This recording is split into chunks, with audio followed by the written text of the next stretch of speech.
Assalamualaikum warahmatullahi wabarakatuh. Yang terhormat Ibu Made selaku dosen dari mata kuliah Akuntansi Sektor Publik. Perkenalkan, nama saya Meli Rahma dari kelompok 1 PBL Akuntansi Sektor Publik. Jadi pada kesempatan kali ini saya akan mempresentasikan materi dengan judul penyajian laporan keuangan berdasarkan PSAP nomor 1. Nah, topik ini sangat penting karena PSAP nomor 1 ini merupakan standar utama dalam sistem akuntansi pemerintahan yang mengatur bagaimana laporan keuangan disusun dan disajikan oleh pemerintah. Nah, standar ini tuh nggak hanya menjadi pedoman teknis, tapi juga menjadi landasan akuntabilitas dan transparansi keuangan negara.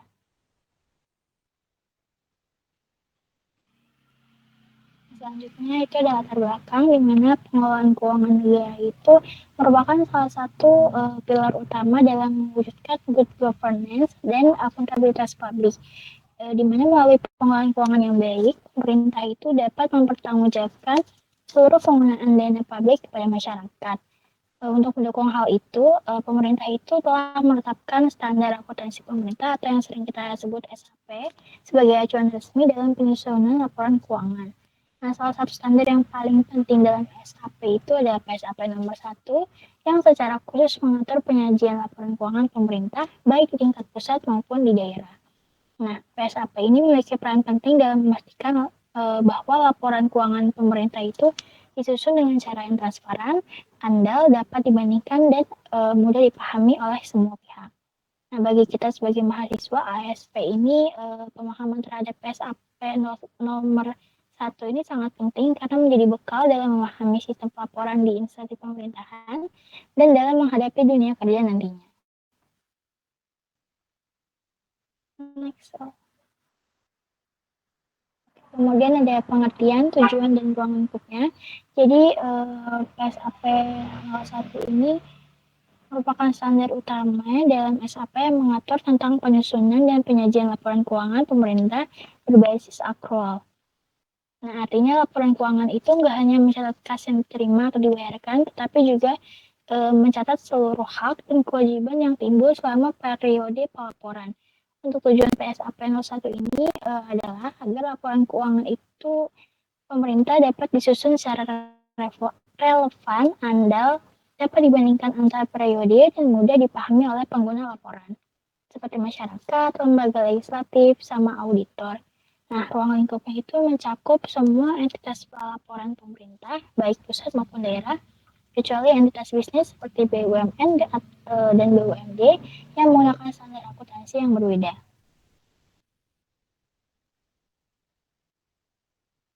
Next. Oke, selanjutnya ada basis akuntansi yang digunakan, di mana pemerintah itu menerapkan basis akrual dalam penyusunan laporan keuangannya. Artinya pendapatan, beban, aset, kewajiban, sama ekuitas itu diakui saat transaksi terjadi, bukan ketika kas diterima atau dibayar. Tapi untuk laporan realisasi anggaran atau LR itu pemerintah masih menggunakan basis kas menuju akrual karena kan tetap harus nyesuaiin dengan sistem penganggaran yang emang berbasis kas. Nah, dengan demikian PSAP 01 ini menggunakan dua pendekatan, yaitu basis akrual untuk laporan keuangan dan basis kas menuju akrual untuk laporan anggarannya. Next.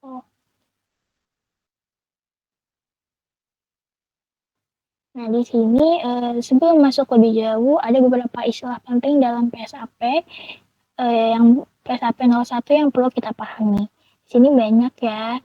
Mungkin saya akan menyebutkan beberapa aja, yaitu ya ada aset, di mana aset itu merupakan sumber daya ekonomi yang dimiliki atau dikuasai oleh pemerintah dan memberi manfaat ekonomi atau sosial di masa depan. Kemudian ada kewajiban, di mana utang pemerintah kepada pihak lain yang harus diselesaikan di masa mendatang. Selanjutnya ada ekuitas, di mana ekuitas itu merupakan selisih antara aset dan kewajiban, atau dengan kata lain kekayaan bersih yang dimiliki oleh pemerintah. Kemudian ada belanja dan beban, yaitu pengeluaran pemerintah dalam rangka menjalankan tugas pelayanan publik. Kemudian ada kas dan setara kas, yaitu uang tunai serta investasi jangka pendek yang boleh dicairkan. Kemudian yang terakhir itu ada saldo anggaran lebih atau SAL, di mana itu merupakan sisa lebih atau kurang pembiayaan anggaran dari tahun sebelumnya. Nah, pemahaman istilah-istilah ini itu penting banget untuk kita bisa baca dan menafsirkan laporan keuangan pemerintah secara tepat. Next, sampai ke tujuan dari laporan keuangan.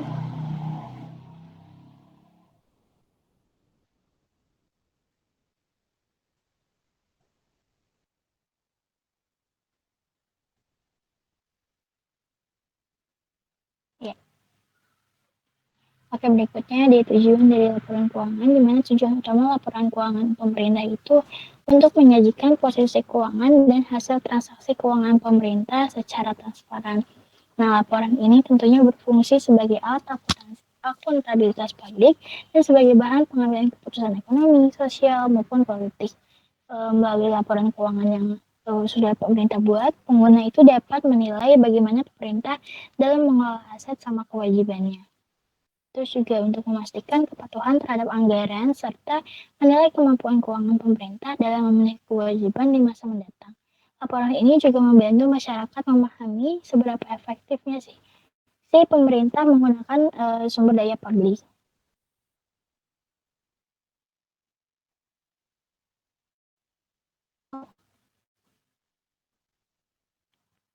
Selanjutnya ada tanggung jawab laporan keuangan, di mana tanggung jawab penyusunan dan penyajian laporan keuangan ini tentunya berada pada pimpinan entitas. Selanjutnya ada komponen-komponen laporan keuangan. Jadi PSAP 01 ini menetapkan 7 komponen utama dalam laporan keuangan pemerintah.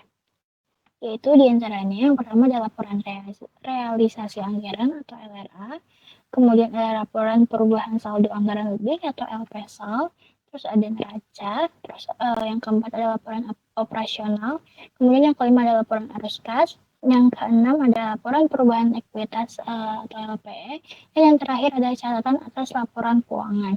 Nah, masing-masing dari laporan ini tuh memiliki fungsi yang berbeda namun saling berkaitan. Nah, LRA ini mengukur pelaksanaan anggaran, sedangkan LO itu menggambarkan kinerja keuangan. Nah, untuk neraca sendiri untuk menunjukkan posisi keuangan, sementara CALK memberikan penjelasan tambahan untuk memperjelas informasi yang disajikan pada laporan utama.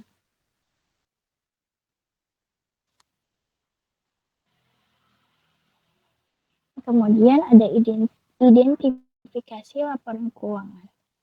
Jadi PSAP 01 ini menegaskan bahwa laporan keuangan itu harus disajikan minimal sekali dalam setahun dan harus tepat waktu, karena keterlambatan penyampaian laporan keuangan itu dapat mengurangi nilai dan relevansi informasinya.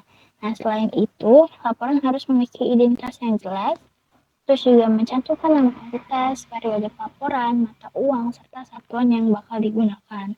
Terus konsistensi penyajian antar periode juga wajib dijaga agar laporan itu mudah dibandingkan dari tahun ke tahunnya.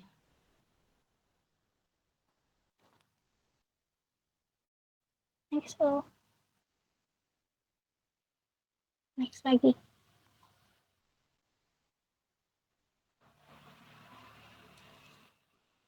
Oke, selanjutnya itu ada penjelasan dari tiap komponen laporan keuangan yang sudah yang 7 tadi yang udah disebutin. Yang pertama ada laporan realisasi anggaran, di mana LRA ini menunjukkan perbandingan antara anggaran sama realisasi pendapatan, belanja, serta pembiayaan selama 1 tahun anggaran. Nah, laporan ini tuh digunakan untuk nilai kepatuhan terhadap APBN atau APBD. Terus yang kedua ada laporan perubahan saldo anggaran lebih, di mana laporan ini itu menyajikan perubahan saldo anggaran lebih dari awal hingga akhir tahun termasuk penggunaan dan penambahannya. Terus yang ketiga itu next slide.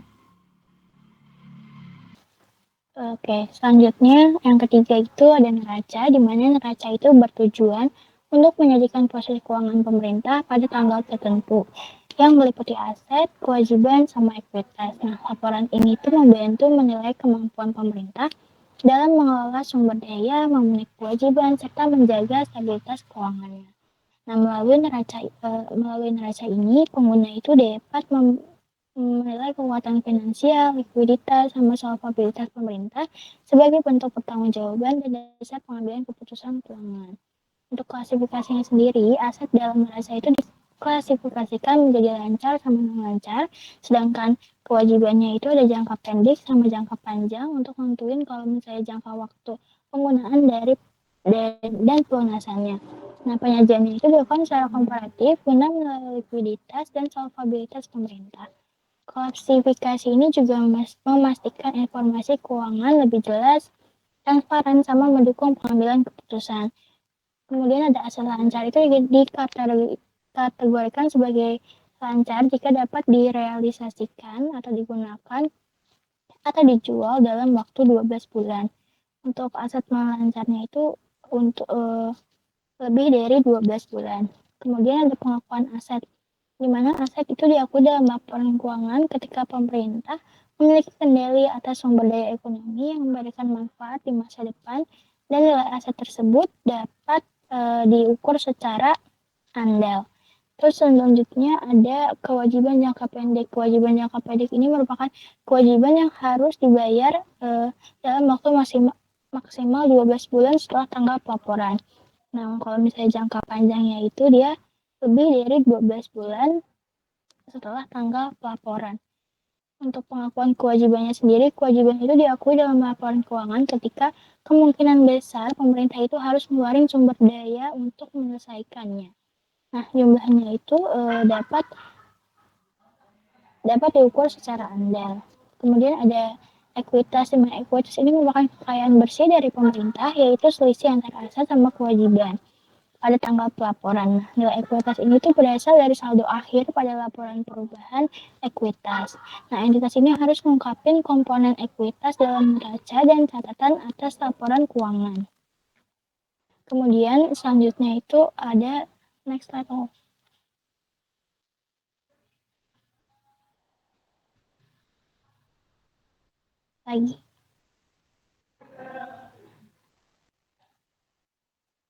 lagi sampai laporan arus kas.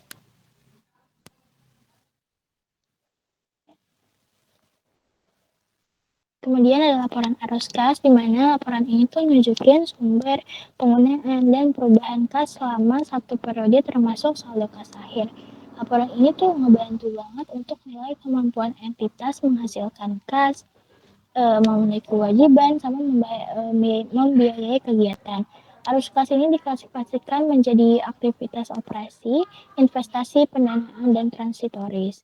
Penyajiannya itu mengikuti PSAP nomor 3 untuk memastikan informasi transparan dan andal, sehingga mendukung pengambilan keputusan terkait likuiditas dan pengelolaan kas. Selanjutnya ada laporan operasional, di mana laporan ini tuh menunjukkan pendapatan dan beban selama satu periode untuk mengetahui surplus atau defisit operasional pemerintah. Next slide, Bu. Selanjutnya ada laporan arus kas, di mana laporan ini menunjukkan perubahan ekuitas pemerintah selama satu periode. Nah, laporan ini memuat ekuitas awal, surplus or defisit LO, terus ada koreksi dan penyesuaian seperti perubahan kebijakan akuntansi, koreksi kesalahan, dan revaluasi aset serta ekuitas akhir. Terus yang terakhir ada catatan atas laporan keuangan atau yang sering kita singkat CALK, di mana dia menjelaskan kebijakan akuntansi, rincian pos-pos penting, dan informasi tambahan lainnya agar laporan itu tuh terlihat lebih transparan. Next slide ya. Selanjutnya tanggal efektif penerapan dari PSAP 01, di mana PSAP ini mulai berlaku efektif untuk laporan keuangan pemerintah dari tahun 2010. Nah, dengan aturan ini, seluruh entitas pelaporan wajib menyusun laporan keuangan berbasis akrual agar informasi menjadi lebih transparan, relevan, dan dapat dipertanggungjawabkan. Bagi entitas yang belum siap menerapkan akrual penuh, diberikan masa transisi mekanisme selama 4 tahun dengan menggunakan basis kas menuju akrual. Nah, masa transisi ini memungkinkan entitas itu menyesuaikan sistem dan prosedur akuntansi sebelum sebelumnya menerapkan standar akuntansi pemerintahan berbasis akrual.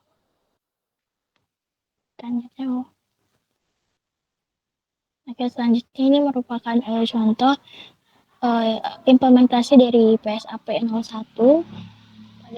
Ini merupakan data neraca pemerintah pusat tahun 2024. Oke, jadi setelah memahami komponen dan ketentuan PSAP01, selanjutnya mari kita bahas bagaimana standar ini diimplementasikan dalam praktek nyata. Oke, jadi awal penerapannya, jadi PSAP01 ini mulai berlaku efektif sejak tahun anggaran 2010 yang sudah saya sebutkan tadi. Tapi karena perubahan menuju sistem aktual itu cukup besar, pemerintah yang ngasih masa transisi selama 4 tahun hingga tahun 2014, di mana entitas itu boleh menggunakan basis kas menuju aktual. Nah, pada masa ini dilakukan berbagai langkah persiapan seperti pelatihan, terus juga ada penyempurnaan sistem informasi keuangan, terus juga ada penyesuaian kebijakan akuntansi pada setiap kementerian sama pemerintah daerah. Nah, untuk implementasi di pemerintah pusat di tahun 2015 ini, pemerintah pusat udah secara penuh menggunakan basis accrual. Contohnya itu bisa kita lihat Taman Raca yang udah ada di PPT ini, yang di mana ini merupakan data neraca pemerintah pusat tahun 2024 yang telah sepenuhnya mematuhi PSAP nomor 1. Jadi dalam neraca ini aset disajikan berdasarkan likuiditas, dimulai dari kas hingga ke aset non-lacar seperti investasi jangka panjang.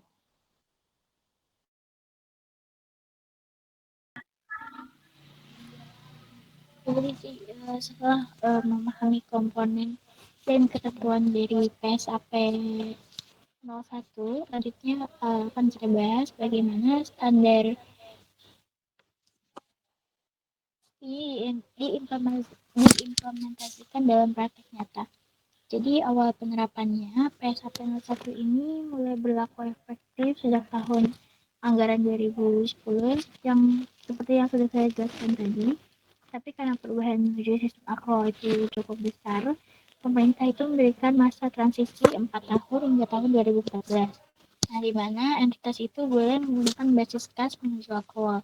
Jadi pada masa ini dilakukan berbagai langkah kegiatan seperti pelatihan sebelum pemerintahan, terus juga ada penyempurnaan keuangan sama serta penyusunan kebijakan aplikasi pada setiap kementerian sama pemerintah daerah. Implementasi di pemerintah pusat di mana tahun 2015 pemerintah pusat secara penuh menggunakan basis aktual. Contohnya bisa kita lihat pada neraca pemerintah pusat tahun 2024 yang di atas tadi yang telah sepenuhnya mematuhi PSAP nomor 01. Dalam neraca tersebut, aset disajikan berdasarkan likuiditas dimulai dari kas hingga ke aset non-lancar seperti investasi jangka panjang. Terus juga kewajiban diklasifikasikan menjadi dua, yaitu jangka pendek sama jangka panjang, sesuai dengan jatuh temponya. Kemudian ada likuiditas yang disajikan sebagai selisih antara total aset dan kewajiban, di mana ia menggambarkan kekayaan bersih pemerintahan.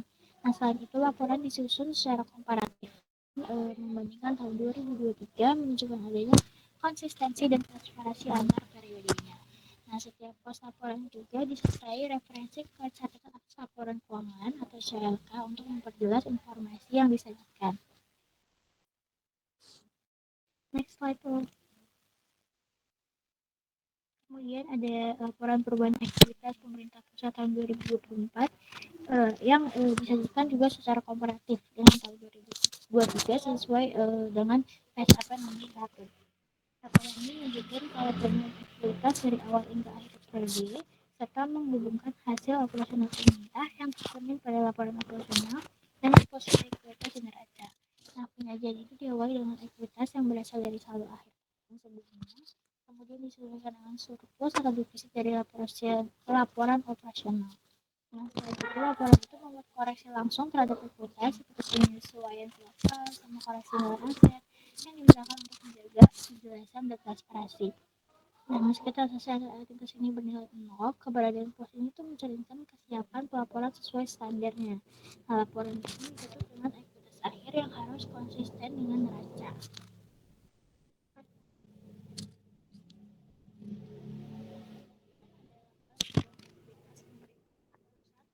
Tahun 2024, di mana laporan LPSAL ini disusun oleh PSAP 01 untuk menunjukkan perubahan SAL dari awal hingga akhir tahun.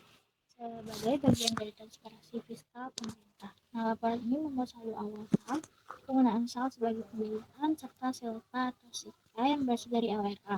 Nah, selain itu dilakukan penyesuaian melalui rekonsiliasi pembukuan untuk memastikan saldo yang akurat. Nah, strukturalisasi ini itu konsisten, kronologis, dan terhubung dengan laporan lainnya, khususnya LRA dan CLK. Next slide. Nah, selanjutnya merupakan implementasi PSAP 01 di tingkat daerah. Nah, penerapan PSAP 01 itu juga kita bisa lihat di pemerintah Provinsi Jawa Tengah tahun 2024. Neraca ini juga disusun secara kooperatif dengan membandingkan dengan tahun 2023 dan seluruh komponen yang disajikan sesuai urutan likuiditas serta klasifikasi kewajiban. Nah, selain neracanya, laporan bawah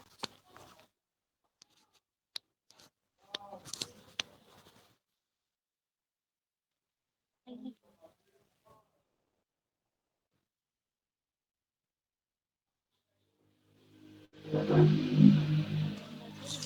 sama kayak yang pemerintah pusat. Nah, selain neraca, di sini juga ada laporan perubahan ekuitas pemerintah daerah Jawa Tengah, di mana laporan ini disusun sudah sesuai dengan PSAP 01 yang menunjukkan perubahan ekuitas secara transparan. Laporan ini juga memulai penyajian dari ekuitas awal yang konsisten dengan saldo akhir tahun sebelumnya, sehingga memenuhi prinsip kesinambungan antar laporan. Komponen utama perubahan ekuitas ini berasal dari surplus atau defisit kurang lebih sama kayak yang tadi. Yang tahun 2000 ini menunjukkan pergeseran signifikan dari surplus pada 2023 menjadi defisit yang menjadi faktor utama penurunan pada ekuitas. Nah, selain itu terdapat penyesuaian kumulatif akibat perubahan kebijakan akuntansi dan koreksi kesalahan dasar.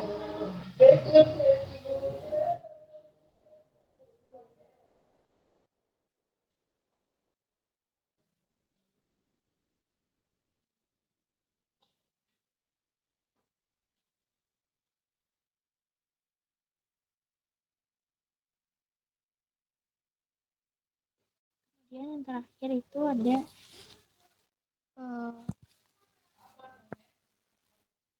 laporan perubahan ekuitas dari pemerintah daerah Jawa Tengah. Di mana laporan perubahan laporan salah satu poinnya yang terakhir itu adalah laporan perubahan saldo anggaran lebih atau FSAL yang merupakan laporan wajib pemerintah daerah sesuai PSAP 1 yang menunjukkan pergerakan saldo anggaran lebih FSAL selama satu periodenya. Nah, laporan ini disajikan secara komparatif juga dari 2003 dan 2024. Tentunya telah memenuhi struktur pelaporan. Hmm. Jadi komponen utama dalam FSL ini adalah SILPA sama SILPA yang berasal dari laporansi anggaran dan mencantumkan penambahan atau pengurangan SAL sesuai hasil pelaksanaan anggaran. Nah, selain itu, laporan itu juga menunjukkan transparansi dalam pemanfaatan dana cadangan fiskal. Fiskal juga mengoperasi atas kesalahan pembukaan atau penyesuaian anggaran guna memastikan akurasi saldo akhir. Nah, SAL ini akhir kemudian direkonsiliasi dengan kas dan setara kas dalam neraca sehingga menjamin konsistensi dan integrasi pelaporan keuangan pemerintah daerah sesuai surat ketentuan PSAP 01. Jadi di sini dapat kita simpulkan bahwa sorry. Jadi di situ ada tantangan dari implementasinya. Jadi walaupun implementasinya udah berjalan dengan baik, penerapan PSAP 01 ini masih menghadapi beberapa tantangan seperti keterbatasan sumber daya manusia, akuntansi pemerintah, itu juga ada keterlambatan penyampaian laporan dan belum optimalnya sistem akuntansi berbasis teknologi di daerah. Nah, untuk mengatasinya, pemerintah itu juga terus melakukan pembinaan, pelatihan, dan digitalisasi sistem pelaporan keuangan. Dan dengan demikian, penerapan PSAP 01 ini dapat semakin efektif dan merata di seluruh wilayah Indonesia. Tentunya juga ada dampak positif dari penerapan PSAP 01 ini, di mana sejak PSAP 01 ini diterapkan, kualitas laporan keuangan pemerintah itu meningkat pesat. Hal ini terlihat dari semakin banyaknya instansi yang mendapatkan opini wajar tanpa pengecualian atau WTP dari BPK. Nah, selain itu, data keuangan pemerintah kini lebih transparansi, terintegrasi, dan dapat diandalkan sebagai dasar pengambilan kebijakan publik. Dan yang paling penting, PSAP ini 01 ini membantu untuk membangun budaya akuntabilitas dan kejujuran fiskal di lingkungan pemerintah. Nah, jadi kesimpulannya, PSAP nomor 01 ini merupakan fondasi utama dalam penyajian laporan keuangan pemerintah. Nah, standar ini memastikan bahwa laporan keuangan itu disusun secara transparan, akurat, dan dapat dipertanggungjawabkan.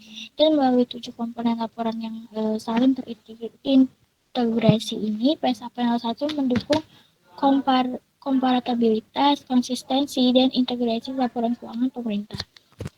Penerapan PSAP 01 ini juga berkontribusi besar tentunya terhadap peningkatan kepercayaan publik.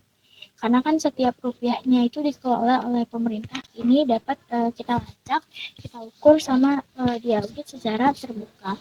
Nah, dengan demikian PSAP 01 ini bukan hanya sekedar standar teknis, tetapi juga alat untuk memperkuat tata kelola pemerintahan yang baik atau good governance.